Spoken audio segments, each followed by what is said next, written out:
Sulaiman. Sulaiman Sulaiman Abbas. Kalau jabatan Bapak di atas apa? Pelaksana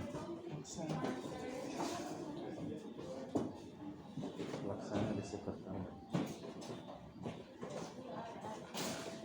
Terus terang masuk pada pertanyaan pertama, bagaimana etika public relation yang ada di Dinas Arpus menurut Bapak? Oke. Satu kali saja. 5 itu soal satu kali kita jawab. Terus yang kedua, bagaimana protokol relation yang ada di Dinas Arpus? Terus yang berikut, apakah humas dengan pegawai yang ada di sini mampu mempengaruhi public relation yang ada di Dinas Arpus? Terus apakah fungsi humas yang ada di Arpus?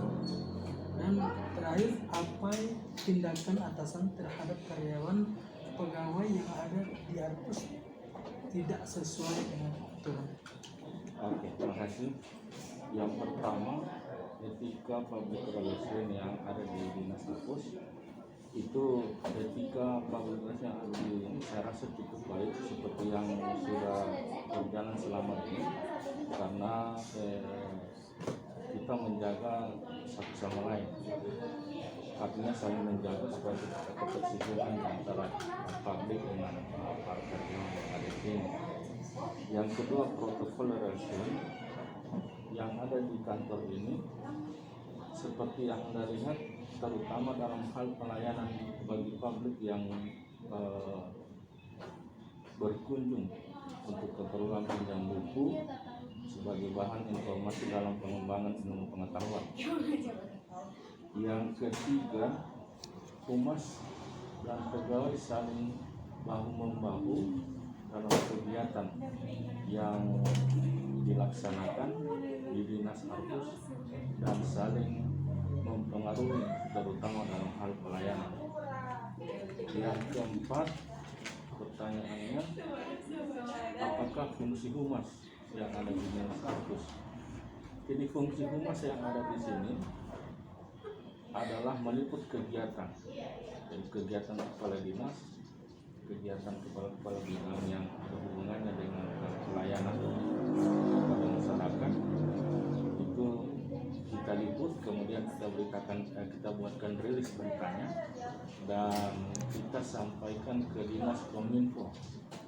Kemudian di sana diolah, diperbaiki substansi daripada penempatan kalimat, kemudian dimasukkan ke website pemerintah provinsi dan itu ditayangkan di website pemerintah provinsi.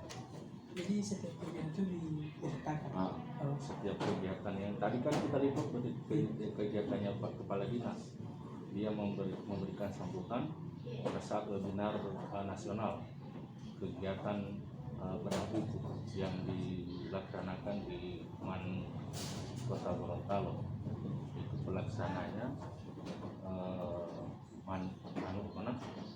kegiatan itu dilaksanakan di sana. Kemudian yang narasumbernya Kanwil Kementerian Agama dengan yang dari Perpusnas dari itu secara virtual. Yang berikut, apa tindakan atasan ketika salah satu pegawai Arpus punya etika yang tidak sesuai dengan aturan kantor? Memang selama ini kedisiplinan itu setiap hari dilaksanakan, setiap hari dipantau, kemudian setiap kali apel itu kan disampaikan bahwa apabila ada pegawai yang tidak sesuai dengan etika yang ada di sini, itu penilaiannya berjenjang dan pemberian punishment-nya berjenjang. Dari atasan, misalnya kita sebagai staf, itu atasannya kita eselon 4, kepala seksi. Kepala seksi atasannya kepala bidang, atasannya pimpinan kantor. Itu secara berjenjang. Jadi pemberian punishment kepada pegawai yang ada itu berjenjang, tidak harus oleh pimpinan. Jadi tidak langsung ke sana. Jadi berjenjang. Kemudian juga pemberian sanksinya itu ada secara tertulis, secara lisan, secara tertulis. Jadi bisa saja kan ketika pegawai tidak sesuai dengan aturan kantor, mungkin saja bisa disanksi dulu, tidak langsung dia dipecat. tidak dipecat. Jadi artinya kan ya dia disanksi dulu dengan lisan. Jadi diberi pemahaman kalau misalnya 3 kali tidak ini, baru diberikan lisan 3 kali juga begitu. Nanti kalau udah tidak itu nanti akan diberikan surat untuk kepimpinan bagaimana penindakannya akan. Oke. Ya. Terima kasih Pak. Ya, mudah-mudahan ini bisa bermanfaat Iya. untuk kalian semua. Sekali lagi mohon maaf Bapak kalau memang sudah mengganggu waktu Bapak. Iya, tidak apa-apa. Ya, sekali lagi terima kasih sudah membantu kami tugas yang tidak terlalu. Sekian. Oke.